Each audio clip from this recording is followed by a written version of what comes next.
Good morning students. इससे पहले वाले लेक्चर में मैंने एक चैप्टर शुरू किया था रिटायरमेंट ऑफ पार्टनरशिप। उसमें मैंने आपको काफी सारी थ्योरी बताई थी कि रिटायरमेंट क्यों एक पार्टनर लेता है या रिटायरमेंट क्या होता है, what may be the reasons behind the retirement of A partner. इसके बाद ये भी डिस्कस किया था कि रिटायरमेंट के टाइम पर आपको क्या क्या एडजस्टमेंट्स करने होते हैं।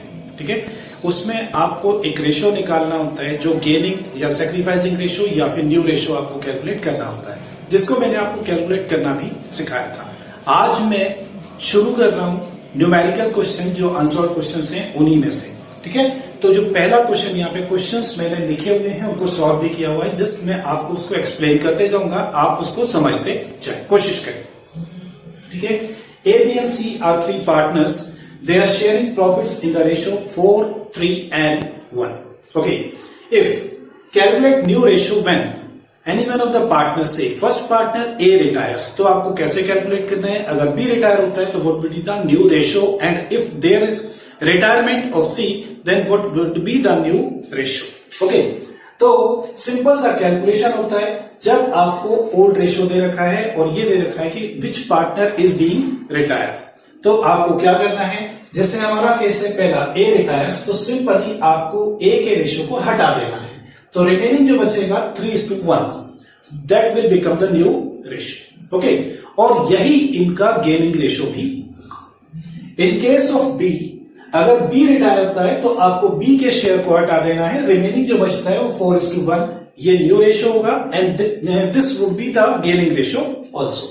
And in case of C, we have to remove the ratio of C. The remaining is 4:3. This is the new ratio of A and B, and the same is the gaining ratio of A and B. Right? Now the second question is that Swati, Pooja and Shweta are partners in the ratio 1/2, 1/3 and 1/6. Find new profit sharing ratio if Shweta retires. Okay, तो यहाँ पे तीन partner है, Swati, Pooja and Shweta. Their ratios are given and we have to find out the ratio if one of the partner Shweta retires from the firm. Okay. तो first of all, सबसे पहले तो ये कि 1/2, 1/3, 1/6 is the ratio, old ratio, right? This ratio may be written as 3:2:1. आप यहाँ पे LCM लेके इसको कैलकुलेट करेंगे तो this becomes 3:2:1. We can write again it 3/6 means 1/2, 2/6 means 1/3 and 1/6 means 1/6. Okay, तो यहां पर ये पार्टनर जो है लास्ट, ये रिटायर हो रहा है, तो इसको हमने यहां पे कैंसिल किया। Remaining ratio is 3:2 and this is the new ratio, right? And this is also the gaining ratio of Swati and Pooja. Right? Now, third question is A, B and C are partners in the ratio 1/2, 3/10, 1/5. B retires and his share is taken up by A and C in the ratio 2:1. Find out the new profit sharing ratio of A and C. ये question पिछले question से अलग है। यहां पर आपको ये बताया गया है कि जो पार्टनर रिटायर हो रहा है वो अपने हिस्से को दो पार्टनर्स में डिवाइड करके जा रहा है। ठीक है, या अपन ये कह सकते हैं कि जो रिमेनिंग दो पार्टनर्स हैं उसके शेयर का एक सर्टेन पार्ट वो लोग एक्वायर कर रहे हैं, जो कि उन्होंने दे रखा है 2:1। तो इसमें आपको क्या करना है, जो पार्टनर रिटायर हो रहा है पहले उसका जो शेयर है उसके शेयर को आपको 2:1 के रेशियो में डिवाइड करना है। ठीक है, डिवाइड करने के लिए आपको क्या करना है, सिंपली 3/10 जो कि रिटायरिंग पार्टनर का शेयर है, इसको आप मल्टीप्लाई करेंगे इस रेशियो में, मतलब 2/3 में और 1/3 में, तो 3/10 into 2/3 is equal to 2/10, and C के लिए 3/10 इंटू 1/3 इज इक्वल टू 1/10। तो simply the share taken up by A is 2/10 and by C is 1/10। अब होता यह है कि पुराने पार्टनर्स, जो रिमेनिंग पार्टनर्स हैं, उनके पुराने रेशियो में उन्होंने जाने वाले पार्टनर्स ने जितना शेयर एक्वायर किया है वो आपको ऐड कर देना है। ठीक है, तो यहां पर इनका जो पुराना रेशियो था 1/2, ये 1/2, इसने एक्वायर किया इससे 2/10, दोनों को हम ऐड करेंगे, इट विल बिकम 7/10। और सेम पैटर्न पर आपको सी के लिए करना है। सी का शेयर है 1/5 और इसने एक्वायर किया इससे 1/10, इसको आपने ऐड किया तो इट बिकम्स 3/10। तो इसका मतलब न्यू रेशियो कितना हो गया 7/10 and 3/10 we can write it as 7:3। ठीक है, ये तरीका है आपके इस क्वेश्चन को सॉल्व करने का। अब क्वेश्चन नंबर जो 5 और 6 हैं वो इन्हीं पैटर्न के क्वेश्चंस हैं, आपको खुद को सॉल्व करना है।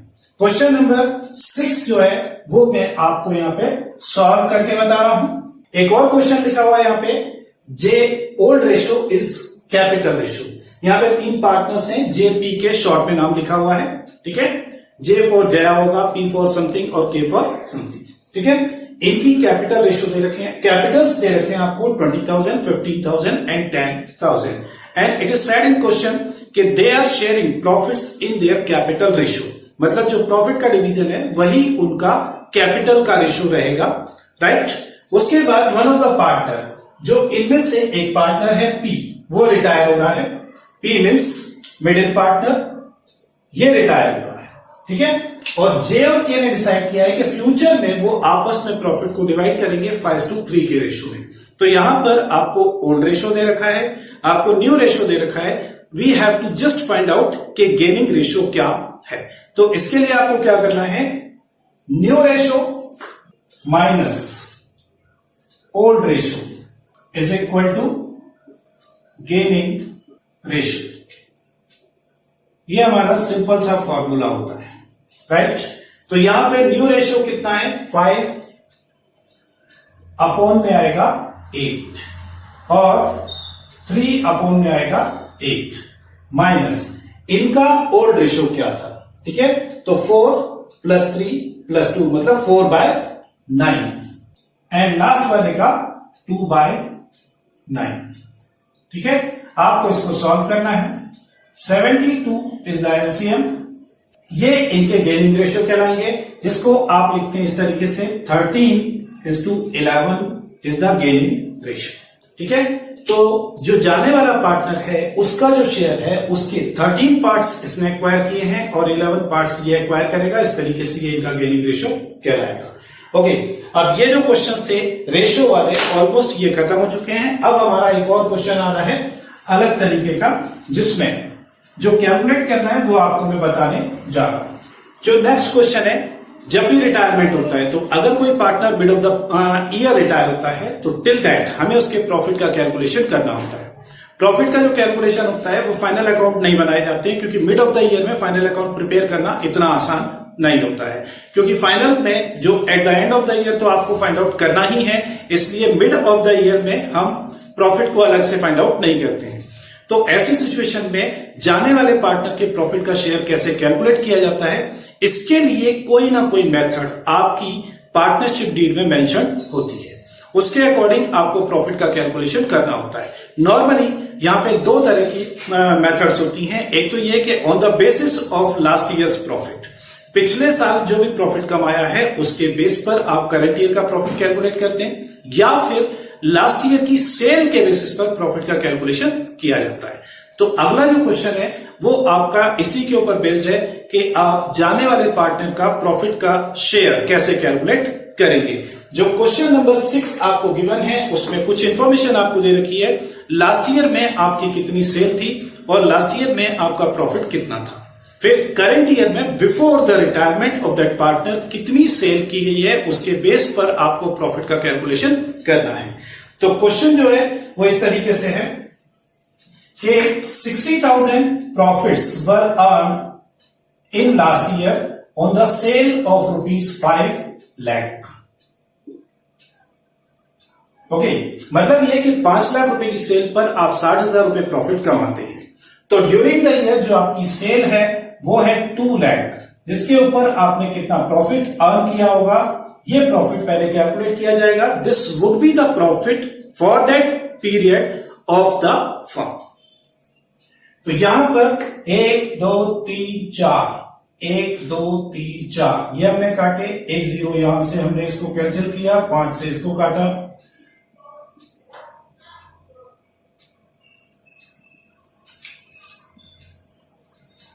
24,000 is the profit of the firm till the partner retire, right. अब उसमें उस पार्टनर का जो भी शेयर होगा उससे आप मल्टीप्लाई कर देंगे तो रिटायरिंग पार्टनर को कितना प्रॉफिट में शेयर मिलना चाहिए वो यहां पे निकल के आएगा।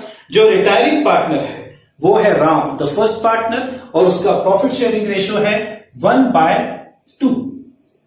ओके, तो इसका मतलब रिटायरमेंट तक होने वाले प्रॉफिट में उसका जो शेयर होगा दैट वुड बी 12,000। ये आपका क्वेश्चन था जो सिर्फ और सिर्फ कैलकुलेशन के ऊपर बेस्ड था, बाकी उसमें कोई चीज आपको नहीं करनी थी। नेक्स्ट क्वेश्चन जो हमारे पास है वो है गुडविल के accounting treatment at the time of retirement. Okay, तो रिटायरमेंट पर गुडविल का अकाउंटिंग ट्रीटमेंट क्या किया जाता है ये मैं आपको बता रहा हूं क्वेश्चन नंबर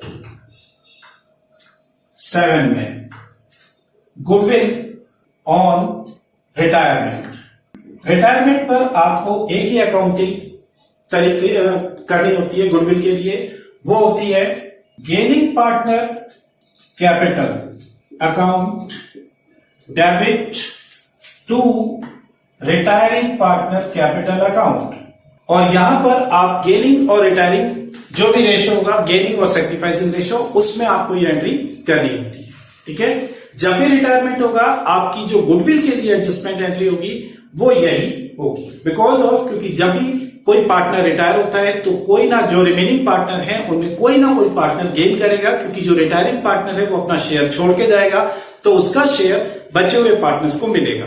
ठीक है, तो बचे हुए सभी पार्टनर्स को मिल सकता है या कोई एक पार्टनर भी उसको एक्वायर कर सकता है। इन दैट केस एंट्री जो होगी वो यही होगी, जो भी पार्टनर गेन करेगा उसके कैपिटल अकाउंट को आपको डेबिट करना है उसके गेनिंग रेशियो में गुडविल की जो अमाउंट आएगी उससे, और जो पार्टनर रिटायर हो रहा है उसकी कैपिटल जो गुडविल की वैल्यू होगी अकॉर्डिंग टू हिज शेयर वो उसके अकाउंट में क्रेडिट की जाएगी। हमारा जो क्वेश्चन है उसमें 3 पार्टनर्स हैं, दिनेश, महेश और नरेश, जिनके रेशो हैं 7:5:2, 7:5:2। दिनेश, महेश और रमेश, ये हमारे 3 पार्टनर्स हो। नरेश, सॉरी, ये हमारे 3 पार्टनर दिनेश, महेश एंड रमेश। दिनेश जो है वो इसमें रिटायर हो रहा है, राइट, तो ये रिटायर हो जाएगा। रिमेनिंग पार्टनर्स जो हैं वो उसके शेयर को एक्वायर कर रहे हैं, कुछ नहीं दे रखा है, तो जो नया रेशो होगा वो 5:2 होगा और गेनिंग रेशो भी यही होगा। At that time at the time of retirement, the goodwill of the firm is valued at ₹28,000। तो पहले मैं आपको यहां पे कैलकुलेशन करके बता रहा हूं कि 28,000 जो गुडविल की वैल्यू है उसमें रिटायरिंग पार्टनर का शेयर कितना होगा 7/14 मीन्स 1/2 इज इक्वल टू 14,000। ठीक है, ये गुडविल का पैसा हमें रिटायरिंग पार्टनर को देना है और इसको देने वाले कौन होंगे, ये दोनों पार्टनर, और इनका जो रेशो होगा वो 5:2 में होगा। तो हमारी जो एंट्री होगी Mahesh capital account debit, Naresh capital account debit to Dinesh capital account. जो एंट्रीज में अमाउंट होगा वो 14,000 होगा, ये 10,000 होगा और ये 4,000 होगा। जो 14,000 है it has to be divided in the ratio 5:2 means 5/7 and 2/7। जब आप इसको डिवाइड करेंगे तो अमाउंट आएगा 10,000 एंड 4,000। जो अगला क्वेश्चन है वो कुछ इसी तरह का क्वेश्चन है, लेकिन ये जो क्वेश्चंस आगे हैं आपके पास ये एग्जामिनेशन पॉइंट ऑफ व्यू से बहुत इंपॉर्टेंट क्वेश्चंस नहीं है, तो आप इनको ऑल टुगेदर छोड़ सकते हैं। अब मैं आपको क्वेश्चन नंबर 16 से स्टार्ट कर रहा हूं कि 16 से आपको क्वेश्चन जो सॉल्व करने हैं उसमें आपको रिवैल्यूएशन अकाउंट बनाना हो सकता है, पार्टनर्स के कैपिटल अकाउंट बनाने हो सकते हैं और साथ में आपको बैलेंस शीट बनानी हो सकती है। तो उन सबको कैसे करेंगे वो मैं आपको यहां पे बता रहा हूं। क्वेश्चन नंबर 16 जो है उसमें 3 पार्टनर्स हैं, रवि, सोम एंड मंगल। ठीक है, इनकी कैपिटल दे रखी है और जनरल रिजर्व भी दे रखा है बैलेंस शीट में। मंगल रिटायर हो रहा है 1 जनवरी को और उस वक्त जो उन्होंने असेट्स और लायबिलिटीज को रिवैल्यूट किया है। पहले उसके लिए मैं आपको रिवैल्यूएशन अकाउंट बना के बता रहा हूं, जो हमने एडमिशन ऑफ पार्टनरशिप में भी सीखा था, एडमिशन ऑफ पार्टनर में भी सीखा था। ठीक है, तो सबसे पहले यहां पे हम बना रहे हैं रिवैल्यूएशन अकाउंट। रिवैल्यूएशन अकाउंट को एक बार फिर से आप रिकॉल करेंगे, जिसमें आप क्रेडिट साइड में वो ट्रांजेक्शंस लिखते हैं जिनमें रिवैल्यूएशन से आपको प्रॉफिट हो रहा है, और डेबिट साइड में वो एंट्रीज आती हैं जिसमें रिवैल्यूएशन में आपको लॉस हो रहा है। या फिर आप ये कह सकते हैं कि असेट की वैल्यू अगर बढ़ती है तो आपको क्रेडिट साइड में एंट्री करनी है, अगर लायबिलिटी की वैल्यू कम होती है तो आपको क्रेडिट साइड में एंट्री करनी है। अगर असेट की वैल्यू कम हो रही है तो आपको डेबिट साइड में लिखना है, और अगर लायबिलिटी की वैल्यू कम हो रही है तो भी आपको लायबिलिटी की वैल्यू अगर बढ़ रही है तो आपको डेबिट साइड में लिखना है। यहां पे देखा है इंक्रीज बिल्डिंग एंड फर्नीचर, दोनों हमारी एसेट है, दोनों की वैल्यू बढ़ रही है, मींस हमें प्रॉफिट होगा, तो हम क्रेडिट साइड में लिखेंगे by building and bye furniture. इनकी वैल्यू को आपको बढ़ाना है 5% से, तो बैलेंस शीट में आपकी वैल्यू दे रखी है, उसमें आपको चेंज करना होगा। बिल्डिंग की वैल्यू जो कि 40,000 दे रखी 40,000, उसको आपको 5% बढ़ाना है, means 2,000 you have to write. After that furniture, furniture की वैल्यू दे रखी 20,000, उसका 5% आप निकालेंगे तो ये होगा 1,000। Next is provision for doubtful debts at the rate 10% on debtors. Debtors के ऊपर अगर हम प्रोविजन बनाते हैं डाउटफुल डेट्स के लिए, तो that is the loss in the value of debtors, means asset की वैल्यू कम हो रही है, डेबिट साइड में एंट्री जाएगी टू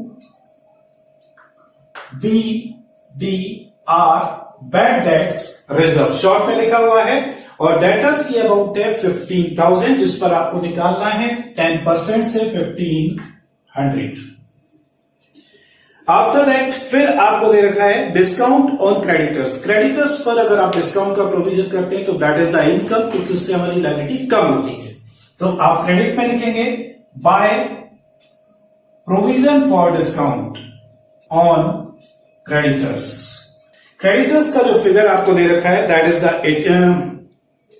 12,000 का आपको 5% निकालना है, मीन 600 रुपीज, ये आप यहां पर लिखेंगे। And lastly provision for legal expenses, ये आपकी अनरिकॉर्डेड लायबिलिटी है जो आपने पहले से रिकॉर्ड नहीं की है, it means it will increase, liability आपकी बढ़ रही है, मीन्स लॉस होगा, तो आपको डेबिट साइड में लिखना है लीगल एक्सपेंस। लीगल एक्सपेंस का अमाउंट है 200 रुपीज। अब अगर आप इसको कंपेयर करेंगे तो आपकी इनकम साइड ज्यादा है और लॉस साइड कम है, तो आप इनकम साइड का टोटल पहले लगाएं, इट इज 3600। इसमें से आप माइनस करेंगे डेबिट साइड की आइटम्स 3600 माइनस आपने इसको किया तो बैलेंस बचता है 1900। This is the final profit from revaluation, जो कि हम पार्टनर्स में डिवाइड करते हैं, तो टू रीवैल्यूएशन प्रॉफिट। ये जो प्रॉफिट होता है it is shared among the all partners, और मतलब सारे पार्टनर जितने भी हैं बिफोर द रिटायरमेंट, उन सभी में आपको डिस्ट्रीब्यूट करना है, और ये उनके प्रॉफिट शेयरिंग रेशियो में करना है। तो मैं यहां पे डायरेक्टली अब कैपिटल अकाउंट बना रहा हूं। इनके कैपिटल अकाउंट में हमारे पास जितने पार्टनर्स हैं उन सभी के लिए हम बनाएंगे। तो हमारे पास 3 पार्टनर हैं, तो तीनों के लिए अलग अलग कॉलम बना देंगे हम। हेडिंग होगा हमारा कैपिटल अकाउंट्स। कैपिटल अकाउंट में हमारे पास पार्टनर है रवि, सोम एंड मंगल। रवि, सोम एंड मंगल। सबसे पहले आप यहां लिखेंगे by balance brought down. Balance brought down में जो इनके कैपिटल अकाउंट के बैलेंसेस दे रखे हैं 20,000, 18,000 एंड 16,000, इसको नोट डाउन करेंगे। इफ यू रिमेंबर, मैंने आपको बताया था कि जब भी रिकॉन्स्टिट्यूशन होता है तो पुराने जितने भी रिजर्व्स होते हैं, प्रॉफिट्स होते हैं, लॉसेस होते हैं, they all are divided among the all partners in their old ratio. तो यहां पर हमारी बैलेंस शीट में दे रखा है जनरल रिजर्व, जो कि हमें सभी पार्टनर्स में डिस्ट्रीब्यूट करना पड़ेगा इनके प्रॉफिट शेयरिंग रेशियो 2, 3 और 5 में। तो आप यहां पर लिखेंगे बाय जनरल रिजर्व, ठीक है। और ये जो रेशियो है 2, 3 एंड 5, टोटल होता है 10। 18,000 को आप 10 से डिवाइड करेंगे तो वो आएगा 1800, और उसके बाद आप इनको मल्टीप्लाई करते जाएंगे। पहले वाले को आप 2 से मल्टीप्लाई करेंगे 3600, 5400 एंड 9000। उसके बाद ये जो प्रॉफिट आपका आया है इसको आपको डिवाइड करना है, तो बाय रीवैल्यूएशन प्रॉफिट, इस प्रॉफिट को जब आप डिवाइड करेंगे तो 1900 को आपको 10 से डिवाइड करना है, जो कि आएगा 190 को फिर आप मल्टीप्लाई करेंगे तो ये आपका रीवैल्यूएशन का प्रॉफिट डिस्ट्रीब्यूट हुआ। इसके बाद इन जनरल क्वेश्चंस में आपको गुडविल के बारे में भी दिया जाता है, बट इस क्वेश्चन में गुडविल के बारे में कुछ नहीं दे रखा है, तो आपको कुछ करने की जरूरत नहीं है। अब आपको इन अकाउंट्स को क्लोज करना है, तो सबसे पहले जो आपका रिटायरिंग पार्टनर है उसका जो भी बैलेंस होगा वो या तो हम उसको इंस्टेंटली पे करेंगे या फिर उसके लोन अकाउंट में ट्रांसफर करेंगे। तो क्या हम उसको पे कर सकते हैं, ये डिपेंड करेगा हमारे पास अवेलेबल कैश बैलेंस के ऊपर, और हमारे पास कैश है 9000 का, और हमारा जो पार्टनर रिटायर हो रहा है वो है मंगल मीन्स लास्ट पार्टनर। तो यहां पर अगर हम देखते हैं तो इसका अमाउंट बहुत ज्यादा है और हमारे पास अवेलेबल अमाउंट कम है, इसलिए इसका जो भी बैलेंस होगा उसको हम उसके लोन अकाउंट में ट्रांसफर करेंगे। तो यहां पे मंगल्स लोन टोटल कर देंगे 9 6 15 25,950 रुपए, ये इसके लोन अकाउंट में ट्रांसफर हो जाएगा, और बाकी का जो बैलेंस है वो हम यहां पे टू बैलेंस कैरी डाउन करके लिखेंगे। तो 20 और 23 और 23,980 एंड 18 8 5 13 23,970, और ये इस तरीके से अब आप क्लोज कर देंगे जहां पे आपको टोटल लगा देना है। ठीक है, ये फॉर्मेलिटीज हैं जो आपको पूरी करनी होती हैं क्वेश्चन को सही तरीके से सॉल्व करने के लिए। ये जो टोटल आ रहे हैं 23,980 और 23,970 और 25,950, सेम टोटल आपको यहां लिखने हैं 23,980, 23,970 एंड 25,950। ओके, ये आपका रिवैल्यूएशन अकाउंट और कैपिटल अकाउंट बना है। इसके बाद आपको अगर बोला जाता है क्वेश्चन में कि आपको बैलेंस शीट भी बनानी है, तो आप बैलेंस शीट कैसे बनाएंगे वो मैं आपको यहां पे बना के बता रहा हूं। मैं फिलहाल इसको रब कर रहा हूं। ठीक है, हेडिंग डालेंगे हम बैलेंस शीट। बैलेंस शीट में ये हमारा लायबिलिटी साइड होता है, लायबिलिटीज का ये अमाउंट होगा, फिर उसके बाद असेट साइड एंड असेट्स का अमाउंट होगा। राइट, अब यहां पर जो जो वैल्यूज चेंज हो चुकी हैं या जिनको आप डिस्ट्रीब्यूट कर चुके हैं उनको हटा दिया जाएगा, जो चेंज हो गई हैं उनको चेंज करके लिखा जाएगा। ठीक है, तो सबसे पहले जो आपको बैलेंस शीट में दे रखा है general reserve that has been divided among the partners, इसलिए वो नई बैलेंस शीट में अपीयर नहीं होगा। उसके बाद आपको लिखना है क्रेडिटर्स। क्रेडिटर्स का जो अमाउंट है वो चेंज हुआ है, इसलिए आप इधर कॉलम में लिखेंगे 12,000, माइनस करेंगे आप इसमें से डिस्काउंट जो आपने रिजर्व बनाया है। डिस्काउंट रिजर्व जो हमने बनाया था दैट वाज 5%, मींस 600 रुपीज। वो 600 रुपीज का माइनस करने के बाद जो बैलेंस बचेगा 11,400 we have to write here.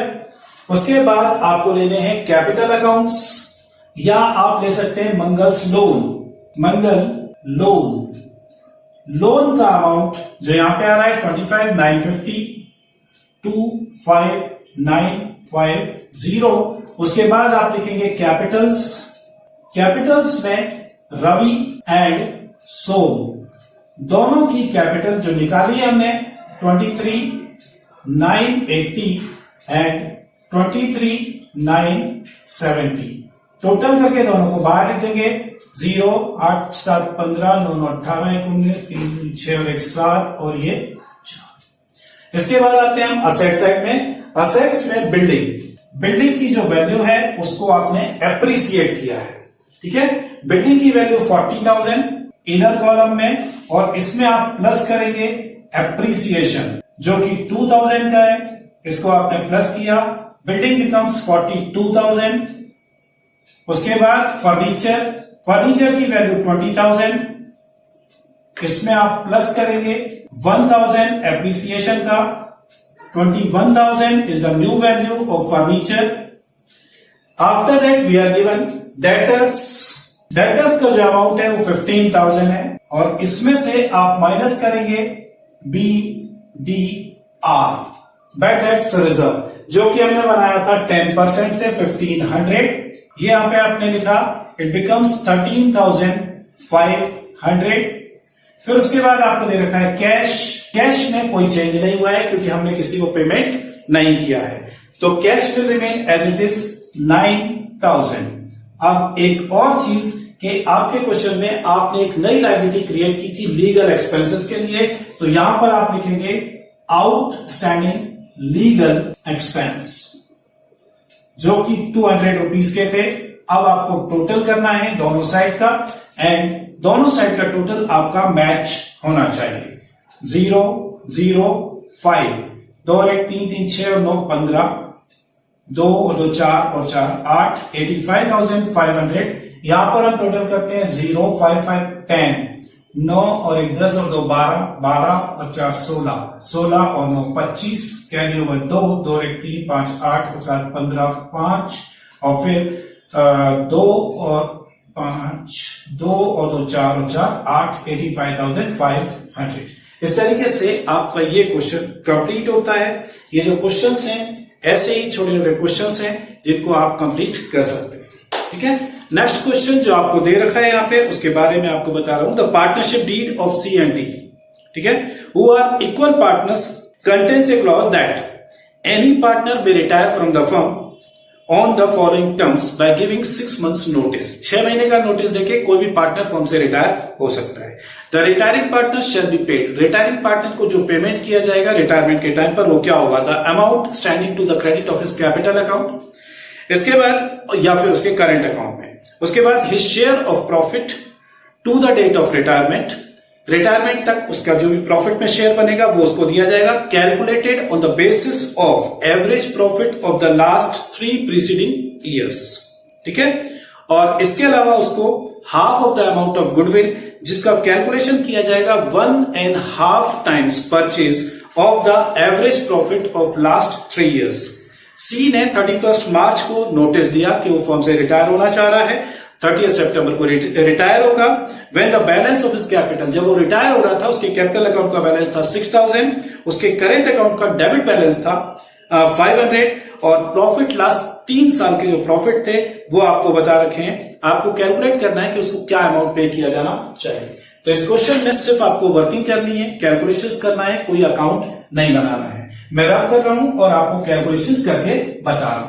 Amount in credit of capital account, उसके कैपिटल अकाउंट में जो भी अमाउंट है वो आप यहां पर लिखेंगे। उसके बाद आप यहां पर निकालेंगे, प्लस करेंगे शेयर इन प्रॉफिट, उसका प्रॉफिट में आपको शेयर निकालना है। इसके लिए जो कैलकुलेशन का तरीका आपको क्वेश्चन में मेंशन है उसके तरीके से आपको कैलकुलेट करना है। फर्स्ट ऑफ ऑल आपको 3 साल के प्रॉफिट्स ऐड करने हैं। 3 साल के जो प्रॉफिट्स आपको गिवन है वो है 2800 प्लस 2200 एंड प्लस लास्टली जो आपको दे रखा है वो है 1600। ये आपके लास्ट 3 years के प्रॉफिट हैं, इसका आप एवरेज निकालेंगे डिवाइडेड बाय 3 करके। ठीक है, इससे ये 1 साल का प्रॉफिट आ जाएगा। उसके बाद आपको इसको हाफ करना है। क्यों? क्योंकि ये जो प्रॉफिट आएगा ये पूरे साल का आएगा, और आपका जो पार्टनर रिटायर हो रहा है वो आधे साल, मिड ऑफ द ईयर में रिटायर हो रहा है, इसलिए आपको आधे साल का प्रॉफिट कैलकुलेट करना है। और उसके बाद फिर आपको अगेन 1/2 करना है, क्योंकि ये जो कैलकुलेशन आएगा ये पूरी फर्म का प्रॉफिट होगा हाफ ईयर के लिए। उस प्रॉफिट में जो जाने वाला पार्टनर है उसका शेयर आधा है, तो इसलिए उस प्रॉफिट को आपको फर्दर हाफ करना पड़ेगा। अब यहां पे कैलकुलेशन जो कर रहे हैं उसको चेक करें, तो ये हो गया हमारा 6600, मतलब 6600 divided by 3 is equal to 2200। 2200 को आपने डिवाइड किया तो 1100, और 1100 को हमने डिवाइड किया तो ये आया 550। ये हमारा कैलकुलेशन आया 550 रुपए। फिर आपको इसमें ऐड करना है शेयर इन गुडविल। अब गुडविल का जो कैलकुलेशन करने के लिए उसने बोला है वो तरीका आपको फॉलो करना है। अगेन यहां पर यही चीज आएगी, आपको 3 साल के जो प्रॉफिट है उसको डिवाइड करना है पहले 3 से, फिर आपको मल्टीप्लाई करना है 1.5 से। ये है आपके नंबर ऑफ परचेज ईयर। ठीक है। ये गुडविल वैल्यूएशन वाले चैप्टर में अपन कर चुके हैं कि पहले आपको एवरेज प्रॉफिट निकालना होता है, फिर नंबर ऑफ परचेज ईयर से मल्टीप्लाई करना होता है, तो इससे पूरी फर्म की गुडविल आ जाएगी। फिर उस गुडविल में जाने वाले पार्टनर का जो शेयर है उससे आपको मल्टीप्लाई करना है, ठीक है। रिमेंबर कि गुडविल को कभी भी टाइम से कैलकुलेट नहीं किया जाता है कि partner mid of the year retire हो रहा है या at the end of the retire हो रहा है या बिगिनिंग ऑफ द ईयर में रिटायर हो रहा है।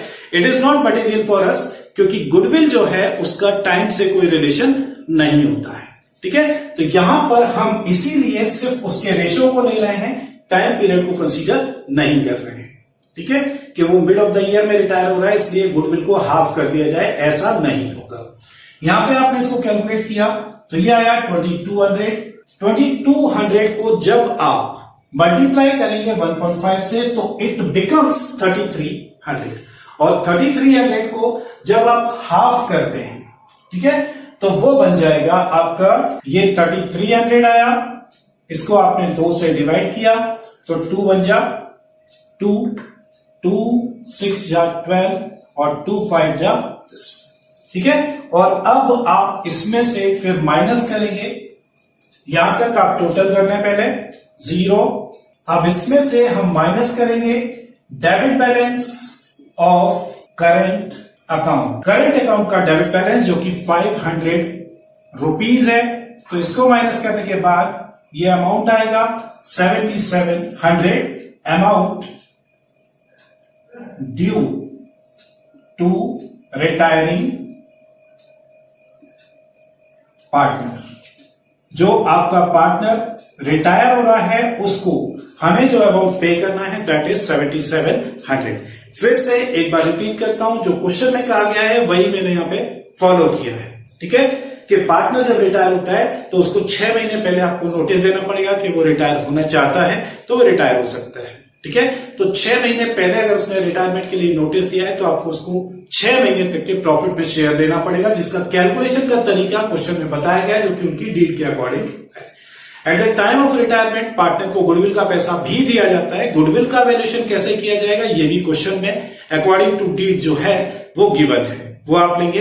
इसके अलावा रिवैल्यूएशन में अगर कोई प्रॉफिट लॉस होता है तो वो भी दिया जाता है, लेकिन हमारे क्वेश्चन में इसके बारे में कोई इंफॉर्मेशन नहीं है तो आप उसको यूज नहीं करेंगे। इन एडिशन टू दिस उसके कैपिटल अकाउंट में जो बैलेंस होगा क्रेडिट बैलेंस वो आपको देना है, और अगर उसके करंट अकाउंट में कोई क्रेडिट बैलेंस होगा तो वो भी आपको देना पड़ेगा, लेकिन अगर डेबिट बैलेंस है तो वो पैसा आप उससे मांगेंगे, ठीक है। तो यहां पर पार्टनर के कैपिटल अकाउंट में क्रेडिट बैलेंस था 6000, वो हमने यहां पे लिखा। उसके बाद प्रॉफिट को कैसे कैलकुलेट करना है, पिछले 3 साल के प्रॉफिट के एवरेज के बेसिस पर आपको करंट ईयर का प्रॉफिट कैलकुलेट करना है। तो पहले आपने 3 साल का प्रॉफिट ऐड किया, इसको अपन ने डिवाइड किया 3 से, तो ये आ गया हमारा इस साल के लिए, पूरे साल के लिए एक्सपेक्टेड प्रॉफिट, ठीक है। बट चूंकि वो पार्टनर पूरे साल नहीं था, वो बीच में ही जा रहा है, इसलिए हमें हाफ ईयर का प्रॉफिट कैलकुलेट करना पड़ेगा। तो हमने ये जो प्रॉफिट कैलकुलेट किया उसका आधा कर दिया। अब ये जो आधा प्रॉफिट है ये पूरी फर्म का हाफ ईयर के लिए आधा प्रॉफिट है। वो पार्टनर जो है उसका शेयर इसमें कितना होगा, हाफ होगा, तो फर्दर हमने इसको हाफ किया और ये अमाउंट आ रहा है 550। उसके बाद यहाँ पे गुडविल का कैलकुलेशन है जो कि 1.5 years purchase of the average 3 years profit, मतलब पिछले 3 साल के एवरेज प्रॉफिट को 1.5 से मल्टीप्लाई करके जो वैल्यू ऑफ गुडविल आएगी वो फर्म की गुडविल होगी। उस गुडविल में आपको जाने वाले पार्टनर का जो शेयर है उससे मल्टीप्लाई करना पड़ेगा। यहां पर आपको टाइम से कोई लेना देना नहीं है कि वो पार्टनर कितने टाइम तक आपकी फर्म में पार्टनर था, ठीक है। तो यहां पर जो 6 महीने वाला कंसेप्ट मैंने प्रॉफिट में लगाया था वो कंसेप्ट आपको यहां पर अप्लाई नहीं करना है। तो यहां पे सिंपली हमने ये एवरेज प्रॉफिट निकाला 2200, इसको 1.5 से मल्टीप्लाई किया तो इट बिकम्स 3300। 3300 को हम 2 से डिवाइड करेंगे तो इट बिकम्स 1650। अब इन तीनों का टोटल करेंगे, ये क्रेडिट बैलेंसेस थे, इन सबको ऐड किया, उसमें से फिर हमने माइनस किया debit balance of current account कि ये पैसा हमें उससे लेना है, तो इतना हमने डिडक्ट किया। फाइनली ये अमाउंट आ रहा है जो हम उस जाने वाले पार्टनर को पे करेंगे। This is the amount due to the retiring partner. Okay, ये क्वेश्चन हमारे यहां पर खत्म हो जाता है। उसके बाद अब आपका नेक्स्ट क्वेश्चन जो आ रहा है, क्वेश्चन नंबर 17, वो आपको जो मैंने पिछला क्वेश्चन सॉल्व करके बताया था इससे पहले वाला उसी तरीके से करना है। you may have to prepare a revaluation account, partner's capital account and the balance sheet after the retirement of that partner. तो यहां पे हमारे क्वेश्चन में रिवैल्यूएशन के बारे में कोई इंफॉर्मेशन नहीं दे रखी है, तो हम रिवैल्यूएशन नहीं करेंगे। ठीक है, तो ये क्वेश्चन मैं आपको सॉल्व करके बता रहा हूं। क्वेश्चन नंबर 17, ये क्वेश्चन जो था आपका, ये क्वेश्चन नंबर था 16। ओके, और अब मैं क्वेश्चन नंबर 17 आपको सॉल्व करके बता रहा हूं। क्वेश्चन नंबर 17, जहां पे आपको बनाना है कैपिटल अकाउंट्स। हमारे क्वेश्चन में 3 पार्टनर्स हैं, अजय, अतुल एंड अनुराग। अजय, अतुल, अनुराग, यही नाम हम यहां पर लिखेंगे, Ajay, Atul and Anurag. Capital account में सबसे पहले आप बैलेंसेस लिखते हैं। यहां पे आपको कॉलम्स बना लेने हैं, जो मैं नहीं बना रहा हूं, मैं डायरेक्टली अमाउंट लिखूंगा इसमें। ठीक है, सबसे पहले आपको यहां पे दे रखे हैं बैलेंसेस, तो आप यहां पर बैलेंस लिखेंगे by balance brought down. Balances में है 24,000, देन 20,000 एंड देन 16,000, राइट। इसके बाद आपके क्वेश्चन में जनरल रिजर्व दे रखा है, जो कि आपको डिस्ट्रीब्यूट करना है, तो आप यहां पर लिखेंगे by general reserve. You have to remember कि क्वेश्चन में आपको नहीं कहा जाएगा कि आपको जनरल रिजर्व को डिस्ट्रीब्यूट करना है। यू हैव टू रिमेंबर कि अगर बैलेंस शीट में जनरल रिजर्व दे रखा है, तो चाहे वो रिटायरमेंट का क्वेश्चन हो, चाहे वो एडमिशन का क्वेश्चन हो, चाहे वो change in profit sharing ratio का क्वेश्चन हो, चाहे वो डेथ का क्वेश्चन हो, आपको जनरल रिजर्व को पार्टनर्स में डिस्ट्रीब्यूट करना ही है उनके ओल्ड रेशियो में। ठीक है, तो ये जो जनरल रिजर्व का अमाउंट है 18,000, इसको हमें डिवाइड करना है 1, 2 एंड 3 के रेशियो में। जो रेशियो है वो 1, 2 एंड 3 है। तो 9,000 इसके अकाउंट में आ जाएगा, 6,000 इसके अकाउंट में आ जाएगा एंड 3,000 इसके अकाउंट में आ जाएगा। 18,000 को आपने डिवाइड किया है, कैसे डिवाइड करना है ये आपको आना चाहिए, ये मैं सिखा चुका हूं पहले, अब आपको खुद से आना चाहिए। इसके बाद बता रखा है गुडविल के बारे में कि फर्म की जो गुडविल है वो है 30,000। इफ यू रिमेंबर कि इसके जस्ट थोड़ी देर पहले मैंने आपको बताया था कि जब भी कोई पार्टनर रिटायर होता है तो गुडविल के लिए जो अकाउंटिंग ट्रीटमेंट होता है वो क्या होता है, gaining partner account debit, gaining partner debit to retiring partner. ये आपकी जर्नल एंट्री होती है, इसी जर्नल एंट्री को आपको लेजर में पोस्ट करना है। तो 30,000 और यहां पे जो रिटायर होने वाला पार्टनर है वो है अनुराग, द लास्ट पार्टनर। ठीक है, तो यहां पे अनुराग का शेयर इन गुडविल कितना होगा, 30,000 इंटू 3/6 मीन्स 15,000। ठीक है, ये अनुराग का शेयर होगा गुडविल में। तो ये यहां पर आपको एंट्री जो करनी है वो इस तरीके से करनी है, by Ajay and by Atul. Atul और अजय दोनों मिलके इसको 15,000 किस रेशो में देंगे, 1:2 के रेशो में।